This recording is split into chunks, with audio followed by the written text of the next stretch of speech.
மழை பெய்யும் போது வந்தியானா உன் ட்ரெஸ் எல்லாம் நல்லாவே இருக்காது, நீ அப்படி நடந்து போகணும். அப்படி தான் இருக்கும், இங்கெல்லாம் அப்படி தான் இருக்கும். நல்ல வெயில் அடிக்க கொஞ்சம் பரவாயில்லையா இருக்குது. இதில் கொசு தொல்லை, அவ்வளோ தொல்லை. சுகாதார வசதியும் இல்லாமல் தான் ஓடிக்கிட்டுருக்கு. என்ன பண்ணுவாங்கன்னு எங்களுக்கே தெரியலையா. ஏதோ இப்போ மாதிரி வர்றவங்க பார்க்குறவங்க இதெல்லாம் என்ன தான் செய்ய போகிறீங்க, நல்லது செய்யுங்கன்னு எந்த மகராசி மனசுலையாவது இறங்கி பேச மாட்டாங்களா, நமக்காக பேச மாட்டாங்களா அப்படிங்கிறது தான் மக்களோட ஏக்கமே. இல்லை, இது எப்படின்னா எல்லாமே பத்திர பதிவு மாதிரி வந்துட்டு இருக்கு. இப்போ இதுக்கு முன்னாடி இருக்க பையர்ஸ் கிட்டேருந்து நெக்ஸ்ட் வாங்கிட்டு இருக்காங்க. சில பையர்ஸ் நிறைய பயப்படுறாங்க.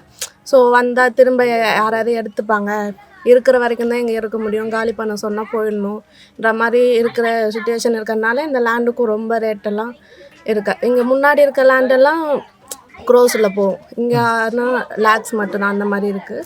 ஸோ கம்மியாக தான் யாரும் வாங்க மாட்டேங்கிறாங்க. ஸோ பட்டா இல்லாதனால எல்லோரும் பயப்படுறாங்க. பேசுறது மூலயமா அவங்களுக்கு கிடைக்க வேண்டிய நல்ல விஷயங்களும் கிடைக்காம போயிடுமோ அப்படிங்கிற மாதிரி பயந்தாங்க. குறிப்பாக தேர்தல் நெருங்க அவங்களுக்குள்ள பயம் இன்னும் அதிகமாகுது அப்படிங்கிற மாதிரியும் சொல்லியிருந்தாங்க. இந்த தேர்தலுக்கு அப்புறம் எங்களை என்ன பண்ண போகிறாங்கன்னு தெரியல அப்படிங்கிற மாதிரியும் நிறைய பேர் எங்ககிட்ட சொல்லியிருந்தாங்க. கவர்மெண்ட்டை எல்லாம் மெதுவாக சொல்லிங்கிறாங்க.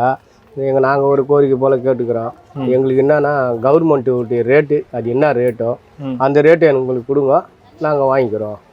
இது மேலே வர்றது, பேட்டி எடுக்கிறது, இதில் நெட்டில் போட்டுக்கிட்டு பார்க்குறோம். மதியம் எல்லாம் உலகமே தெரிஞ்சிடுச்சு. இப்போ அந்த மாதிரி போட்டு கொடுத்துக்கிறாங்க.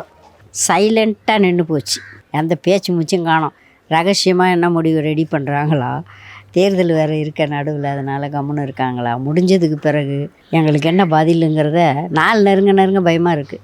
தேர்தல் முடிஞ்சோன்னா நம்மளை தூக்கி எங்கேயும் எதனா ஒரு இடம் கொடுத்து ஒரு அவசியம் பிடிக்கணும், அப்படிலாம் எதுவும் சொல்லலைப்பா, அப்படின்னு நீங்கள் இருந்த வரைக்கும் இருந்தீங்க போங்கங்கிறது மாதிரி தான் நோட்டீஸ் கொடுத்தாங்க.